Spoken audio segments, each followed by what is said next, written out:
Ketineni Anand Babu son of K Ramana Rao, వృత్తి chief accountant, bank of Baroda. బయట వేషం చాలా డీసెంట్ గానే ఉంది. ఇది చాలు ఎవరికి అనుమానం రాకుండా నీ యాక్టివిటీస్ నువ్వు చేయడానికి. ఇంతకీ ఏ గ్రూప్ నువ్వు? అల్లుమానా, ముజాహుద్దీనా, కశ్మీర్ టైగర్స్? చెప్పు. ఓ, పెదవి ఇప్పకుండా ఎలా ఉండాలో బాగా ట్రైనింగ్ తీసుకుని ఉంటావు కదూ. మరి రాళ్లతో కూడా ఎలా మాట్లాడించాలో స్పెషల్ ట్రైనింగ్ పొందిన వాడిని. సరదా పడితే చూపిస్తాను.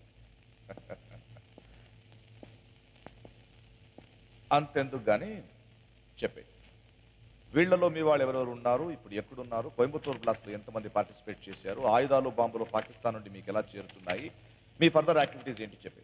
చెప్పు. చెప్పవు. నీకిప్పుడు రెండు దారులు ఉన్నాయి. ఒకటి అప్రూవర్గా మారి డిజైన్ చెప్పేడు, ఇంకొకటి టార్చర్లో ఉన్న అన్ని రకాలని టేస్ట్ చేస్తూ నిజం చెప్పేడు.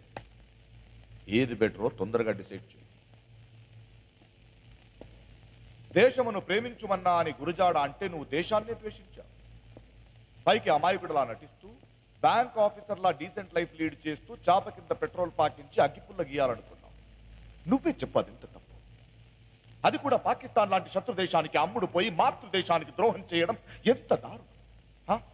ఈ దేశం ఇచ్చిన చదువుకి, ఈ దేశం ఇచ్చిన ఉద్యోగానికి వచ్చే డబ్బు చాలక ఎంగిలి విస్తళ్ల మీద మెతుకుల కోసం అసలు నిన్ను దేశద్రోహిని చేశారే వాళ్ళు నిజమైన దేశభక్తులు. వాళ్ళలో ఒక్కడు మీ గ్రూప్ లో ఒక్కడు వాళ్ళ దేశానికి ద్రోహం చేసేవాడు ఉన్నాడా? చెప్పరా, చెప్పు. నువ్వు ఏ కొమ్మ మీద ఉన్నావో ఆ కొమ్మని నరుక్కుంటున్నావన్న సంగతైనా నీకు తెలుసా? సారే జహాं से अच्छा హిందుస్థాన్ హమారా అన్న ఇక్బాల్ హిందూ కాదురా, ముస్లిం.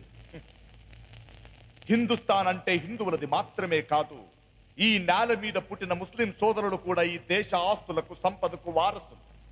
ఈ దేశంలో మెజారిటీ వర్గానికి లేని హక్కులు, సదుపాయాలు మైనారిటీ వర్గాలకు ఉన్నాయి. వాళ్ళు పాకిస్తాన్ లో కూడా పొందలేని ప్రశాంత జీవితాన్ని, భద్రతని ఇక్కడ పొందగలుగుతున్నారు. అయినా మన దేశం మీద వాళ్ళకి ఎందుకురా అంత పగ? మన వాళ్ళు రోడ్డు వైడనింగ్ లో కూడా గుడి జోలికైనా వెళ్తారు కానీ మసీదు జోలికి వెళ్ళరు. ఎందుకంటే ఇతర మతాలను, వారి విశ్వాసాలను గౌరవించే సంస్కృతి హిందూ రక్తంలోనే ఉంది. ఖురాన్ కాగితాలను టీ డికాక్షన్ లో ముంచినందుకు తల్లడిల్లిపోయిన ఆ మహనీయుల్ని చెప్పమని. వారి ఖురాన్లో చెప్పిన శాంతి సౌభ్రాతృత్వాలకి వాళ్ళెంత విలువిస్తున్నారో చెప్పమను. ఎందుకు మన దేశంలో ఈ రక్తపాతాన్ని, హింసాకాండని సృష్టిస్తున్నారో చెప్పమను.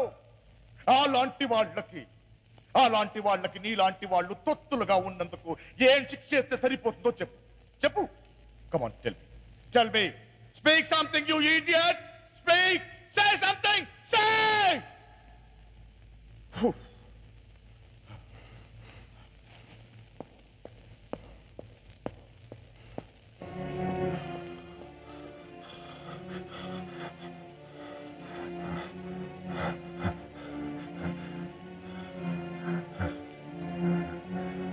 ఈ వీడియో మీకు నచ్చినట్లయితే లైక్ చేయండి, షేర్ చేయండి.